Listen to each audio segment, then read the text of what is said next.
ინფლაცია მიზნობრივ 3%-იან ნიშნულს ისევ აღემატება. Საქსტატის მონაცემებით ნოემბერში მაჩვენებელმა 4,8% შეადგინა. ყველაზე მეტად გაძვირებულ პროდუქტებს შორის სურსათი და უალკოჰოლო სასმელები ლიდერობს, სადაც ფასი 10%-ზე მეტად არის გაზრდილი. ღირებულება მნიშვნელოვნად არის მომატებული ხილსა და ბოსტნეულზე. რა განაპირობებს ამ ზრდას, როგორია სექტორის რეალური მდგომარეობა, რა მოლოდინია წინა საახალწლო პერიოდში და როგორ მიმდინარეობს ციტრუსის ყველაზე აქტიური სეზონი. ბიზნეს პარტნიორი სტუმარია ხილბოსტნეულის ექსპორტიორთა ასოციაციის პრეზიდენტი ვახტანგ ბეჟდაშვილი. მოგესალმებით. ძალიან დიდი მადლობა კაცემ სტუმრობისთვის. ძალიან ბევრ აქტუალურ თემაზე უნდა ვისაუბროთ, მაგრამ მე მაინც დავიწყებდი წინა საახალწლო პერიოდით, იმის გათვალისწინებით, რომ რამდენიმე კვირაში უკვე საახალწლო ახალი წელი დგება და ეს პერიოდი ყოველთვის ძალიან განსაკუთრებულად აქტუალური სეზონია. ტრადიციულად ნებისმიერი სექტორისთვის, განსაკუთრებით იმ სფეროსთვის, რომელსაც თქვენ წარმოადგენთ. რამდენად მომზადებულები ხდებით თქვენი გადმოსახედად, თქვენი ინფორმაციით, თქვენც და თქვენი კოლეგებიც ამ საახალწლო პერიოდს და რა არის მთავარი გამოწვევა ამ ნაწილში? მოგესალმებით, ურებლებს გამოწვევები, რა თქმა უნდა, როგორც ყოველთვის ჩვენ სფეროში განსაკუთრებით ძალიან ბევრია.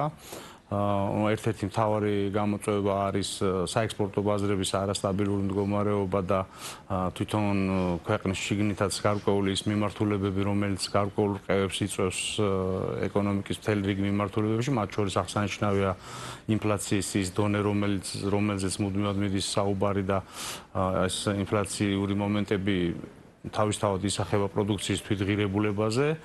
აძვირებს პროდუქციას პირდაპირ ვთქვათ და შესაბამისად გაძვირებული პროდუქცია საექსპორტო ბაზარზე გასული ნაკლებად კონკურენტულია სხვა ქვეყნებთან შედარებით და ეს გარკვეულ პრობლემებს ქმნის. თუმცა ეს არ არის მთავარი გამოწვევა, მთავარი მაინც არის პროდუქციის ხარისხი, რაოდენობა და იმ პროექტების გამართული მუშაობა, რა პროექტებიც არის სახელმწიფოს მხრიდან და კერძო სექტორიდან ჩაშვებული კონკრეტულად სოფლის მეურნეობის მიმართულებით. ხშირ შემთხვევაში ეს პროექტები არასათანადოდ არის გამართული დასაწყისშივე და შესაბამის შედეგს არ იძლევა მიუხედავად იმისა, რომ უამრავი ფინანსი იხარჯება ამ მიმართულებით, როგორც კერძო სექტორიდან, ისევე სახელმწიფოდან და რა თქმა უნდა, ყველა სურვილი არის მათ შორის ექსპორტიორების, რომ დიდი რაოდენობით ექსპორტი განახორციელონ და მაღალი ხარისხის პროდუქცია მიაწოდონ პარტნიორებს, თუმცა ჩვენ და სამწუხაროდ ესე ვერ ხდება.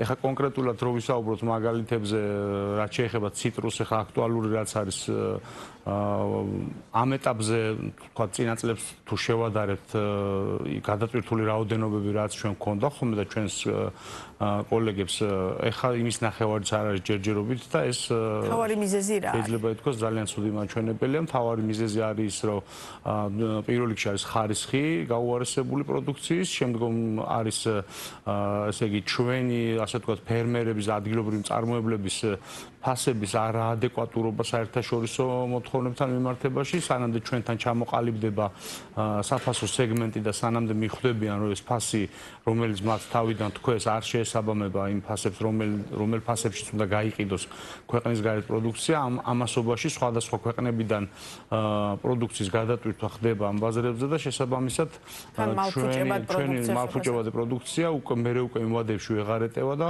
ხშირ შემთხვევაში ხდება ხოლმე ჩვენ გვინახია საკმაოდ ხშირად გადაყრილი პროდუქცია და ეს უკვე კონკრეტულად მე ვიღაცა საბრალები რა არის პირობითად, მაგალითად არასათანადო ხარისხი უფრო ზუსტად ასე ვიკითხავ. პირველ რიგში ამისი მიზეზი არის ჩვენთან ძველი ჯიშების არსებობა და არ არის განახლებული ბოლომდე ჩვენთან თვითონ ის ახალი ენერგიები არ არის ასე ვთქვათ შემოტანილი და დანერგილი და მოვლის კულტურაც შესაბამის დონეზე არ არის თვითონ პესტიციდების, შხამქიმიკატების, სასუქების ხარისხიც არ არის სათანადოდ გაკონტროლებული და ამაზე უამრავჯერ იყო საუბარი, რომელიც უმნიშვნელოვანესია რა თქმა უნდა ფერმერებისთვის და წარმოებისთვის და ეს არის ერთ-ერთი მთავარი დამაზიანებელი იმ პროდუქციის, რომ არ ხდება მაღალი ხარისხის პროდუქციის მოყვანა და ფაქტის ახეზე გვაქვს დაახლოებით ახლა საექსპორტო პროდუქცია პირობითად და იმ შრალი მაგალითი რომ მოვიყვანო ერთი მანქანა 20 ტონიანი მანქანა რომ გამზადდეს ამისთვის დაახლოებით 30 ტონა უნდა გადამუშავდეს და შემდგომში ამ 30 ტონიდან გადამუშავებული პროდუქციიდან თუ მივიღებთ 18-20 ტონა ნორმალური ხარისხის საექსპორტო მანდარინს, იმასაც კიდევ გარკვეული პროდუქციული, ასე ვთქვათ, ხარვეზები გააჩნია და შესაბამისად ეს არის ძალიან ცუდი მაჩვენებელი. ამ მთელი ეს წლები მესმის მუდმივად ეს სამაცივრე დაუშვათ მეურნეობების, ანუ შესანახი მეურნეობების არსებობის პრობლემა, ხო? რაღაცა გარკვეულწილად წინ ვერ წავედით, როგორც ხვდები, ხო? ანუ და ეს პრობლემა ისევ რეალურ პრობლემად გრჩება? დიახ, რა თქმა უნდა, მიუხედავად იმისა, რომ ხა წინა წლებთან შედარებით ყოველწლიურად მატულობს, თქვათ, სამაცივრე მეურნეობების რაოდენობაც, თქვათ, გადამამუშავებელი ხაზების და დამაკალიბრებელი ეს საკმარისი, რა თქმა უნდა, არ არის და ეს ჩვენ პირდაპირ ხედავთ ამას და სტატისტიკაზეც აისახება. ნუ ეხლა ჩვენ რომ გადავხედოთ ფაქტიურად ეხლა სოფლის მეურნეობის სამინისტროს ბიუჯეტს შარშანდელთან მიმართებაში წელს იგივე დარჩა აბსოლუტურად ციფრებში არ არის სხვაობა, ძალიან მინიმალური სხვაობა. თუ გავითვალისწინებთ იმას, რომ ინფლაცია არის ქვეყანაში შესაბამისად, ანუ გამოდის, რომ სოფლის მეურნეობის სამინისტროს ბიუჯეტმა დაიკლო და აქედან გამომდინარე ნაკლები დაფინანსება ექნება შესაბამის პროექტებსაც და ანუ ნაცვლად იმისა, რომ დამოხდეს, რომლებსაც უნდა უზრუნველყოს პირობითად დაუშვათ საქართველოში ადგილობრივი წარმოების განვითარება, ამათ შემცირებაზე საუბრობთ? რა თქმა უნდა, მთლიან ბიუჯეტზე საუბრობ ამ შემთხვევაში და მთლიანი ბიუჯეტი თუ არ გაიზარდა, რა თქმა უნდა, პროექტების დაფინანსება ცალკეულად თავისთავად ცხადია არ მოხდება მათი ზრდა და შესაბამისად თუ ამ პროექტების დახვეწა არ მოხდა, კიდე ასე ვთქვათ, განვითარება არ მოხდა და უფრო მეტი ახალი ინოვაცია და ახალი ტექნოლოგიები არ ჩაიდო სოფლის მეურნეობაში, თავისთავად ცხადია სოფლის მეურნეობის პროდუქციის ექსპორტზე და ზრდაზე საუბარი ზედმეტია, პირიქით ჩვენ თანდათან უფრო უმატებთ იმპორტს ამ შემთხვევაში და შესაბამისად ჩვენი ქვეყანა ექსპორტიორის ნაცვლად უფრო მომხმარებელი და იმპორტიორი ქვეყანა ხდება. ყველაზე თვალსაჩინოდ განსაკუთრებით საახალწლო პერიოდში ჩანს ხოლმე, როდესაც ადგილობრივი პროდუქცია პირობითად საკმაოდ რთულია ხოლმე, რომ იპოვო იმდენად არის გაჯერებული დაუშვათ იმპორტული თაკ ამ შემთხვევაში იმპორტულის პრობლემაზე კი არ არის საუბარი იმაზე, რომ რეალურად ქართული პროდუქციის წარმოება განსაკუთრებით პირობითად მაგალითად ზამთრის პერიოდში არის გართულებული ხოლმე, ხო? ანუ და ის შესაბამისი ინფრასტრუქტურა არ გაგვაჩნია. თქვენ ახლა შესავალ ნაწილში ახსენეთ და წინასწუმრობისასაც იგივე თქვით, რომ რეალურად ის პროგრამები, რომელიც არის სოფლის მეურნეობის მიმართულებით და რომელზეც სახელმწიფო საკმაოდ დიდ თანხას ხარჯავს, რამდენად სწორად იხარჯება.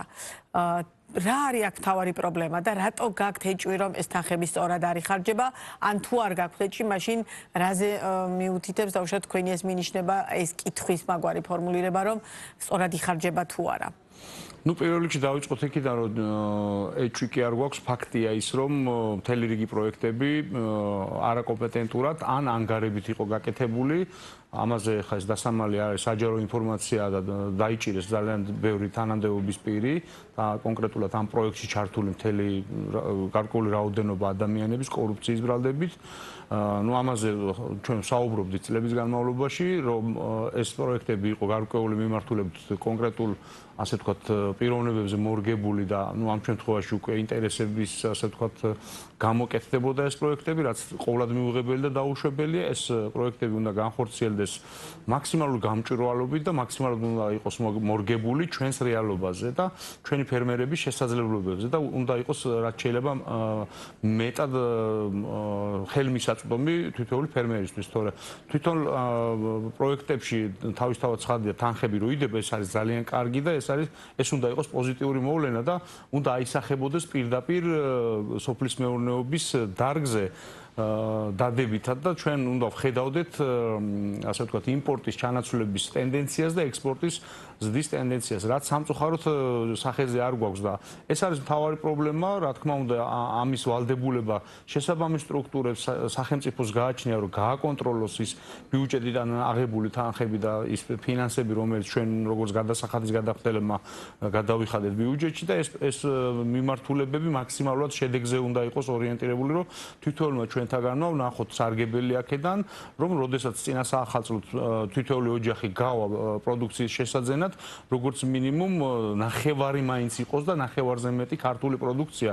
ეს ნონსენსია, ისეთი სავარგულები გვაქვს საქართველოში და იმდენი პროდუქციის მოყვანა არის შესაძლებელი კარგი მენეჯმენტის და ასე ვთქვათ ახალი ტექნოლოგიების დანერგვის შემთხვევაში, რომ 50% კი ჩვენ შეგვიძლია 80 და 90% იმ პროდუქციის, რასაც ჩვენი მოსახლეობა მოსახლეობა მიირთმევს, საქართველოსშივე მოვიყვანოთ, მიუხედავად იმისა, რომ სეზონის მიღმა შესაძლებელია ხა უკვე ღია გრუნტზე ვერ მოვიდეს, არის ახალი ტიპის სასათბურე მეურნეობები, რომლის გავრცელების შემთხვევაშიც შესაძლებელია, რომ ჩვენთან ძალიან დიდი მოსავალი მივიღოთ.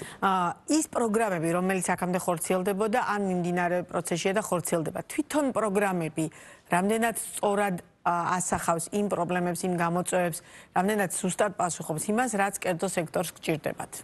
გარდა იმისა, რომ დაუშვათ ის კვალიფიციურად უნდა იყოს შესრულებული და არ უნდა იყოს ვინმე კონკრეტულ პიროვნებაზე მორგებული, ანუ ის ნაწილი, რომელზეც ახლა თქვენ საუბრობთ, იმის გამო, რომ თვითონ პროგრამები რამდენად სწორად და გამართულად არის.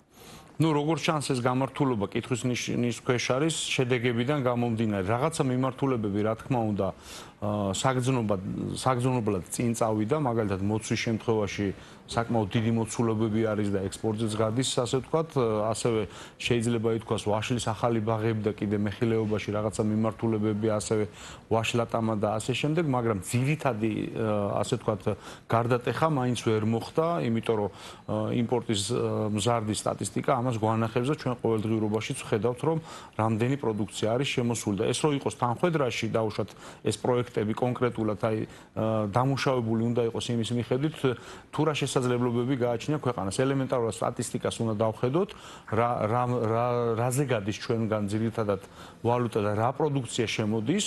ეს ძალიან მარტივია სახელმწიფოსთვის, ამისათვის სპეციალისტები კონკრეტულად უნდა დაჯდნენ, ისაუბრონ. კონსულტაციები არ აქვს შესაბამის სამინისტროს კერძო სექტორთან? ზუსტად ეგ პრობლემაა, ჩემი აზრით, ნაკლები კომუნიკაცია, დიახ, რა თქმა უნდა, დიახ, ძალიან ნაკლები კომუნიკაცია, მათ შორის ჩვენთანაც, ხილისა და ბოსტნეულის ექსპორტიორთა ასოციაცია ვართ და ჩვენ ახლა ახალ მინისტრს არც ვიცნობთ, საერთოდ არც გქონია არანაირი კომუნიკაცია.